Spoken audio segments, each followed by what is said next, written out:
નળ સરોવરનું ધરજી ગામ બન્યું રણ મેદાન, ખાખી પર હિંસક હુમલો. અમદાવાદ નળ સરોવર પાસે આવેલા ધરજી ગામમાં કાયદો અને વ્યવસ્થાની સ્થિતિ વણસી હોવાનો ગંભીર કિસ્સો સામે આવ્યો છે.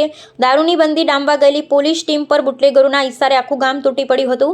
બુટલેગર રંગાના અડ્ડા પર રેડ. પોલીસની ટીમ 2 ટીમો બાતમીના આધારે કુખ્યાત બુટલેગર રંગાના ઘરે દરોડો પાડવા પહોંચી હતી.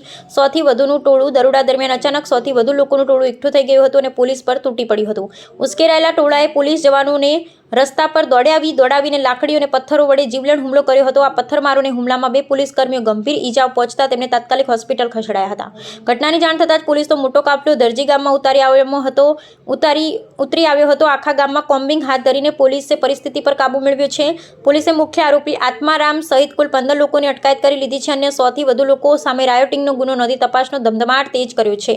ધરપકડની ડરથી ગામના અન્ય હુમલાખોરો ગામ છોડી ફરાર થઈ ગયા છે. કાયદો એ સમાજનું સુરક્ષા કવચ છે. જો તેને જ તોડવામાં આવશે તો અરાજકતાનું સામ્રાજ્ય સ્થપાશે. સભ્ય સમાજની ઓળખ કાયદાના સન્માનમાં છે. અહેવાલ હિતેશ ઠક્કર, અમદાવાદ. ગઈકાલે આશરે બપોરે 1 વાગ્યા આસપાસ નળ સરોવર પોલીસ સ્ટેશન વિસ્તારના પોલીસ કોન્સ્ટેબલ અનિલભાઈ તેમજ હેડ કોન્સ્ટેબલ મુકેશભાઈ જ્યારે પેટ્રોલિંગ દરમિયાન હતા તે દરમિયાન તેમને બાતમી મળે છે કે ધરજી ગામમાં રંગો નરસિંહ કરીને બુટલેગર છે તે પ્રોહિબિશનની એક્ટિવિટી ગામની અંદર ચલાવી રહ્યો છે. તે સદર બાબતથી મળતા અનિલભાઈ અને મુકેશભાઈએ તેમના સર્વેલન્સ કોડના ઇન્ચાર્જ એએસઆઈ રમેશભાઈને જાણ કરી અને ઉપરાંત 112ની ગાડી અને અન્ય પોલીસ કર્મીઓને જાણ કરી અને વિસ્તારની અંદર રેડ કરવા જાય છે.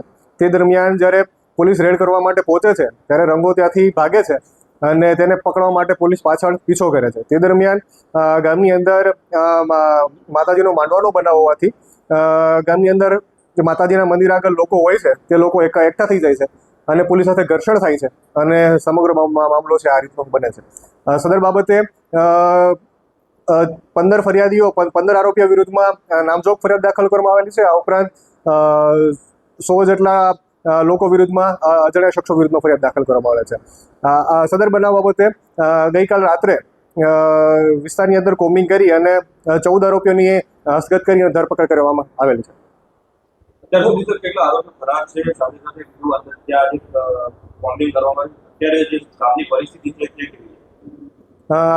જે 15 નામજોગ આરોપીઓ છે તે પૈકી 2 આરોપીઓ ફરાર છે અને બાકીના આરોપીઓની ધરપકડ કરવાની ચાલુ છે. આ ઉપરાંત જે અજાણ્યા શખ્સો છે તેમના વિરુદ્ધમાં પણ પુરાવો એકઠા કરી અને ટેકનિકલ અને હ્યુમન સોર્સના આધારે આરોપીઓ પકડવાની ધરપકડ કરવામાં ચાલુ છે. પકડાયેલા આરોપી કોણ છે? કોઈ સરપંચ છે, કોઈ નામચીન ગ્રુપ છે કે કોઈ ગુનાહિત ઇતિહાસ ધરાવતા કોણ લોકો છે? પકડાયેલા આરોપીઓ છે તમામ જે ધરજી ગામના લોકો છે. આરોપીઓ વિરુદ્ધમાં ગુનાહિત ઇતિહાસ નથી. આરોપીઓ છે તેમાં મુખ્ય આરોપી છે આત્મારામભાઈ અને રહીલીબેન જે છે તે ધરજી ગામના મુખ્ય આરોપી છે, જે બંને અત્યારે ફરાર છે. બાકીના આરોપીઓ છે 14 આરોપીઓ, તેમની ધરપકડ કરવામાં આવે છે. સર, આજે કેટલા સમયથી એક્ટિવ હતો અને કયા પ્રકારની પ્રવૃત્તિ જે રંગો નરસિંહ છે તેના વિરુદ્ધમાં કોઈ ગુનો દાખલ થયેલો નથી, પરંતુ પોલીસને જે બાતમી મળેલી છે તેના આધારે તેના ઉપર કાર્યવાહી કરવા માટે ગયેલા હતા. પરંતુ હવેથી જ્યારે રંગાની ધરપકડ કરવામાં આવશે ત્યારે તે બાબતે તપાસ દરમિયાન ખુલશે કે રંગા વિરુદ્ધમાં ક્યારથી ગુનાહિત પ્રવૃત્તિ ચલાવે છે અને શું મામલો છે. રેડ કરવા માટે કેટલી ટીમ હતી, તેમાંથી કેટલા પોલીસ કર્મચારીઓ કરવામાં અને અત્યાર સુધી કેટલા પોલીસ કર્મચારીઓ રેડ કરવા માટે ટોટલ 10 લોકો ગયા હતા. 2 લોકોને જાણ થતાં બાકીના પોલીસ કર્મચારીઓને બોલાવવામાં આવ્યા હતા. 10 લોકો પોલીસની ટીમ ગઈ હતી. તે દરમિયાન પોલીસ સાથે ઘર્ષણ થયેલું છે અને 2 પોલીસ કર્મચારીઓને ઈજા થયેલી છે. ઓકે.